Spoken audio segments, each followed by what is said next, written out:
Olá, uma vez mais aqui estamos com o programa Mediunidade Hoje, através da TV Mundo Maior. Como sempre, o nosso abraço, o nosso apreço e a nossa gratidão a você pelo prestígio ao nosso programa e a toda a programação da TV Mundo Maior. Temos feito aqui alguns comentários recordando alguns lances biográficos da vida de Chico Xavier, sempre repleta de ensinamentos e lições para todos nós. Já tivemos oportunidade de falar que o primeiro biógrafo de Chico Xavier foi Ramiro Gama, o professor Ramiro Gama, que era amigo de Chico, estava sempre lá em Pedro Leopoldo com a sua esposa. É de autoria dele o best-seller Lindos Casos de Chico Xavier. E ele conta aqui uma história que Chico às vezes repetia. Ele nos contou a mesma história certa vez. Ele morava com a sua madrinha. Ele morou com a sua madrinha, Dona Rita de Cássia, dos 5 aos 7 anos de idade. Logo que a sua mãe, Maria João de Deus, desencarnou, ele foi morar com a sua madrinha. E ele passava muitas privações na companhia dessa madrinha, que era uma senhora perturbada, e que se fazia instrumento dos espíritos que queriam fazer Chico Xavier sofrer já desde criança, não é? Chico, além de apanhar muito, sofrer maus tratos, ele passava fome.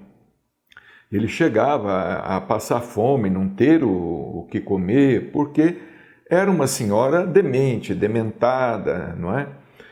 Da qual os espíritos se valiam. E vejamos, Chico estava numa idade em que ele precisava de ser bem nutrido, digamos assim, dos 5 aos 7 anos de idade. E foi justamente nesse período que ele passou muita fome. Mas os espíritos amigos estavam atentos, estavam sempre presentes, procurando fazer o possível para amenizar aquelas dificuldades de Chico. Inclusive a sua mãezinha desencarnada, Dona Maria João de Deus, que não se ausentou. Ela desencarnou, mas ficou ali na companhia dos filhos, não é? Que ela tivera com o senhor João Cândido Xavier. Aqui, no livro Lindos Casos de Chico Xavier, há uma história muito interessante que o professor Ramiro Gama intitulou O Valor da Oração. Ele escreveu o seguinte: a madrinha do Chico, por vezes, passava tempos entregue à obsessão. Assim é que nessas fases, a exasperação dela era mais forte. Ela se tornava mais nervosa, o Chico apanhava mais. Em algumas ocasiões, por isso, condenava o menino a vários dias de fome. Ela cismava e simplesmente falava: olha, você vai ficar 3 dias, 4 dias sem comer. Certa feita, já fazia 3 dias que a criança permanecia em completo jejum. À tarde, na hora da prece, encontrou a mãezinha desencarnada que lhe perguntou o motivo da tristeza com a qual se apresentava. Então Chico viu a mãezinha, ele estava muito triste e Dona Maria João de Deus perguntou a ele: Por que você está tão triste, Chico? Então a senhora não sabe? Explicou o Chico. Tenho passado muita fome. Ora, você está reclamando muito, meu filho. Ela respondeu. Disse Dona Maria João de Deus. Menino guloso tem sempre indigestão. Mas hoje bem que eu queria comer alguma coisa. Coitado do Chico, né? Uns 5, 6 anos ali, certamente, né? Criança, né? Aí eu queria comer alguma coisa hoje. A mãezinha abraçou e recomendou: continue na oração e espere um pouco. O menino ficou repetindo as palavras do Pai Nosso e daí a instantes um grande cão da rua penetrou o quintal. O Chico nos dizia que era um canzarrão, era um cão enorme, que ele não sabia de onde tinha surgido, de onde tinha aparecido. Aproximou-se dele e deixou cair da bocarra um objeto escuro. Era um jatobá saboroso. Para aqueles que conhecem a fruta do jatobá, o jatobá é muito nutriente, é rico em vitaminas, possui muito ferro e combate a anemia. É uma fruta grande, mas tem uma casca muito dura. É difícil quebrar a casca do jatobá. Tem que quebrar com uma pedra ou com um martelo. Não é fácil. Ninguém parte a casca do jatobá com as mãos facilmente. Chico era uma criança, né? Chico recolheu alegre o pesado fruto, ao mesmo tempo que reviu a mãezinha ao seu lado, acrescentando: misture o jatobá com água e você terá um bom alimento. E despedindo-se da criança, acentuou: como você observa, meu filho, quando oramos com fé viva, até um cão pode nos ajudar em nome de Jesus. Aqui o professor Ramiro Gama não descreveu, mas o Chico nos dizia que foi o próprio cão. Era um canzarrão enorme, de pelo preto. Diz Chico que o próprio cão que trazia o jatobá na boca havia mordido a casca do jatobá e quebrado a casca do jatobá e deixou o jatobá ali aos pés de Chico Xavier. Então a mãe dele disse: olha, mistura com água, porque o jatobá é muito seco, não é? Ele gruda nos dentes, gruda no céu da boca, é uma fruta saborosa, mas gruda na boca. Quem já comeu jatobá, como eu, sabe o que é a fruta do jatobá. Ela disse a ele: mistura com água. E certamente Chico deve ter feito isso escondido da madrinha, não é? Que estava em crise. Aliás, ela vivia em crise, mas ele deve ter feito isso escondido da madrinha, pois caso contrário ele teria continuado em jejum, não é? Um outro fato muito interessante que é narrado aqui pelo professor Ramiro Gama, e se ele não tivesse narrado, essa história não existiria, né? Poderia não existir, porque muitas pessoas têm uma curiosidade. Como é que foi que o Chico se tornou espírita? Porque era de família católica. Chico, ele nasceu numa família católica e ele frequentava a igreja, não é? Ele era auxiliar lá do padre Sebastião e Scarzelo, né? Lá da igreja de Pedro Leopoldo, da igreja de São Sebastião. O padre Sebastião era pároco da igreja de São Sebastião. E Chico ajudava o padre, ele e outras crianças ali na hora da missa. Era um homem muito bom, era um padre muito humano, ajudou muito o Chico. O Chico sempre falava muito bem do padre Sebastião, que era um homem santo, não é? E Chico chegou até a ser catequista, dava aula para as crianças que frequentavam a igreja. Ele era um evangelizador, não é? Mas chegou numa idade, ele se tornou espírita. Aos 17 anos de idade, Chico se tornou espírita. Agora, muita gente pergunta, como é que foi que o Chico se tornou espírita? Por quê? Ele era médium desde menino, né? Ele conversava com os espíritos, enxergava os espíritos, saía do corpo, né? Desdobrava, saía do corpo, às vezes andava sozinho pela casa à noite, como se fosse um sonâmbulo, conversando alto e dando notícias dos antigos moradores de Pedro Leopoldo que já haviam desencarnado, não é? A mediunidade na vida dele sempre esteve presente. Desde os 4 para os 5 anos de idade, Chico nasceu médium, não é?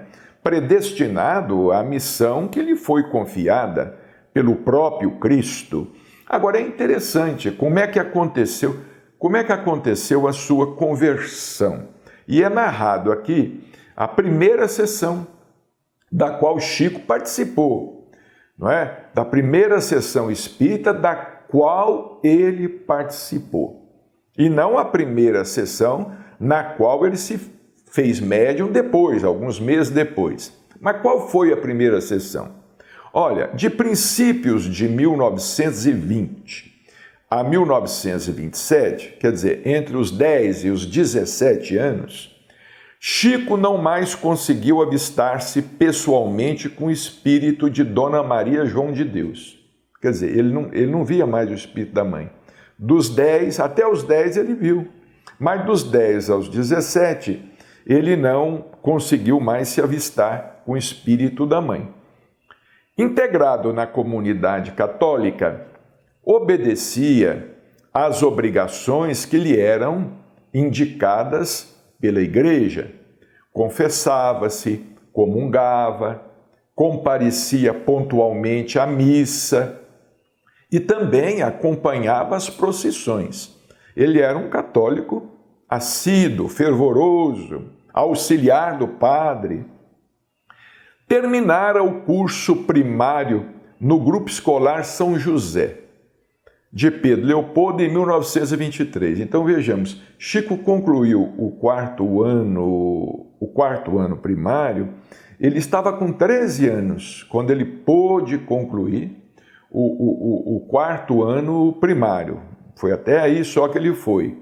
Ele levantava-se às 6 da manhã para começar às 7 as tarefas escolares e entrando para o serviço da fábrica às 3 da tarde para sair às 11 da noite. De manhã ele ia à escola, depois às 3 da tarde ele ia trabalhar na fábrica de tecidos, não é? E ali ele ficava até às 11 horas da noite. No outro dia ele tinha que levantar às 6, porque ele ia para o grupo escolar às 7 horas, as aulas começavam. O trabalho, porém, era exaustivo. E em 1925 ele deixou a fábrica, empregando-se na venda do senhor José Felizardo Sobrinho. Esse senhor José Felizardo Sobrinho era padrinho dele, marido da madrinha dele, daquela senhora perturbada, Dona Rita de Cássia. Ele empregou-se na venda do senhor José Felizardo Sobrinho quando ele tinha 15 anos, onde o trabalho ia das 6 da manhã às 8 da noite, com um salário de 13 cruzeiros por mês. E era com esse dinheiro que ele ajudava a família. Entretanto, continuavam as perturbações noturnas, as perturbações do Chico, né? Depois de dormir, caía em transes surpreendentes, perambulava pela casa, falava em voz alta, dava notícias de pessoas que sofriam no além, mantinha longas conversações com os espíritos, né? Cujo fio era impenetrável aos familiares aflitos, não é? O pai dele achava que ele estava louco, né? Que ele estava perturbado, o pai não entendia nada, e os irmãos também não. Em 1927, porém, quer dizer, quando o Chico estava com 17 anos, Eis que a sua irmã, Dona Maria da Conceição Xavier, hoje mãe de família, cai doente. Quer dizer, ela já desencarnou também, não é? Ela morava em Sabará, já desencarnou também. Ela se fez espírita, Dona Maria da Conceição Xavier. Era apelidado de Chiquinha. Em 1927, o Chico estava com 17 anos. Era um doloroso processo de obsessão. Dizem que ela arrancava roupa, saía correndo pela rua, dava muito trabalho, ficava nervosa. Muitas pessoas precisavam contê-la. O pai já estava pensando em interná-la. Não. Quer dizer, a família de Chico, quase toda, sempre foi médium, não é? Quase toda ali sempre foi média, a família de Chico, né? Mas processos obsessivos, né? Era um processo doloroso de obsessão. Tratada carinhosamente pelo confrade, senhor José Hermínio Perácio, que atualmente reside em Belo Horizonte, a jovem curou-se. Apareceu um casal de espírita que foi na casa de Chico. O senhor José Hermínio Perácio, a esposa dele, Dona Carmen Perácio. Eles eram sitiantes e moravam em Maquiné. Estavam por ali, por Pedro Leopoldo, e o pai de Chico teve que recorrer, embora católico, não concordasse com o espiritismo. Ele achava que espiritismo era coisa do diabo, coisa do demônio. Ele não teve outro recurso senão recorrer aos préstimos desse casal, porque a irmã de Chico estava completamente perturbada. E foi assim que se realizou a primeira sessão espírita no lar da família Xavier em Pedro Leopoldo. O senhor José Hermínio Perácio e Dona Carmen foram até lá para dar um passe nela, né? Para dar um passe, ver o que estava acontecendo, ver o que poderia ser feito em benefício dela. Perácio, na direção, pronunciava vibrante prece. Na mesa, 2 livros. Eles haviam levado 2 livros. Eram eles o Evangelho segundo o Espiritismo e o Livro dos Espíritos de Allan Kardec. Vejamos que história bonita, né? Eles levaram esses 2 livros para que esses 2 livros pudessem estar com o codificador reencarnado. Os 2 livros que ele havia organizado, havia escrito na existência passada, na França, quando então Allan Kardec. Chico jamais se separou desses 2 livros. Esses 2 livros, o Evangelho segundo o Espiritismo e o Livro dos Espíritos, eram os livros que estavam sempre em cima da mesa, lá do Centro Espírita Luiz Gonzaga, da Comunhão Espírita Cristã aqui em Uberaba e depois do Grupo Espírita da Prece. Eram esses 2 livros do Pentateuco que ficavam lá em cima da mesa. O espírito de Dona Maria João de Deus, quer dizer, ela não aparecia já há muito tempo, o espírito de Dona Maria João de Deus comparece e grafa longa mensagem aos filhos presentes através da médium Dona Carmen Pena Perácio.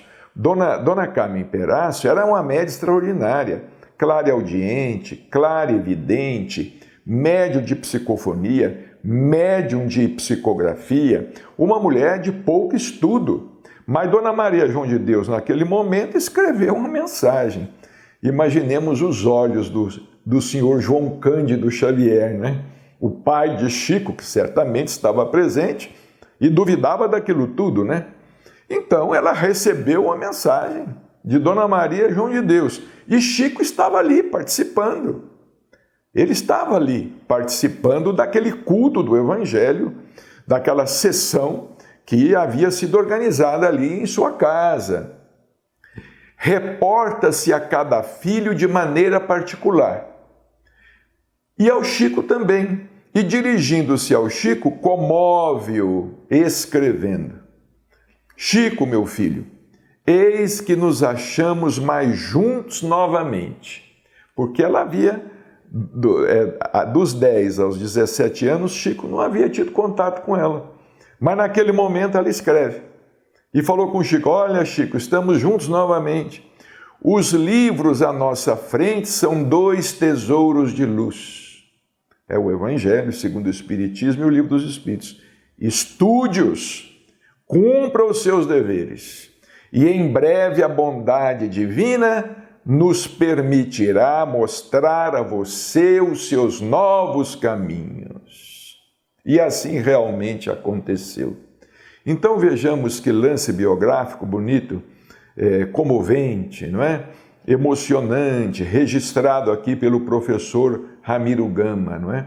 Foi assim que Chico se tornou espírita, através da obsessão da Tiquinha, sua irmã. Estava obsidiada, e da presença desse casal enviado pelo senhor José Hermínio Perácio e Dona Carmen Perácio. Essa sessão que se realizou ali na casa dos Xavier, em Pedro Leopoldo, uma família tradicionalmente católica, não é? E os 2 livros foram dados de presente. Naquele dia, o Chico ganhou os 2 livros de presente. Quando a sessão terminou, a Tiquinha estava boa. Ela melhorou daquela perturbação, o espírito ou os espíritos foram doutrinados. Os espíritos incorporavam na Dona Carmen Perácio, José Hermínio Perácio doutrinava os espíritos, conversava com os espíritos. Os espíritos eram inimigos da Tiquinha, inimigos de outras vidas, e foram convencidos a dar à Tiquinha uma trégua. Eles se afastaram, a Tiquinha ficou boa, e Chico se tornou espírita. Naquele dia, ele que era católico se tornou espírita, com 17 anos de idade, e segundo ele, ali ele começou a compreender os fenômenos mediúnicos que aconteciam com ele. Porque, na verdade, ele não compreendia. Ele não tinha como compreender, ele nunca havia lido um livro espírita assim, não é? Ninguém sabia. O pai dele, certa vez, chegou também até a cogitar de sua internação num hospital ou num sanatório, não é? Porque ele tinha aquelas, vamos dizer, entre aspas, aquelas crises mediúnicas com frequência, né? Então, essa primeira sessão espírita realizou-se em maio de 1927.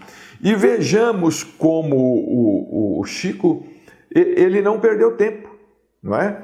Ali, naquele momento, ele entendeu tudo, ele abraçou o Espiritismo, ele começou a estudar os livros, o Evangelho segundo o Espiritismo e o Livro dos Espíritos, e aquilo para ele nada era novo. Ele ia folheando o livro, ele já sabia de tudo. Ele tinha a impressão que aquilo não era novo para ele, não é? Ele ia compreendendo tudo aquilo, não é? Como ele dizia, algumas vezes ele chegou a dizer que ele não sabia explicar o motivo, mas desde os 5 anos de idade, ele já tinha o Evangelho segundo o Espiritismo inteiro na cabeça. Vejamos bem, o Chico dizia: olha, eu não sei explicar o motivo, mas desde os 5 anos de idade eu tenho todo o Evangelho segundo o Espiritismo na cabeça. E ele descobriu isso quando ele começou, ali em 1927, a folhear o livro. Certamente você já conhece esse livro.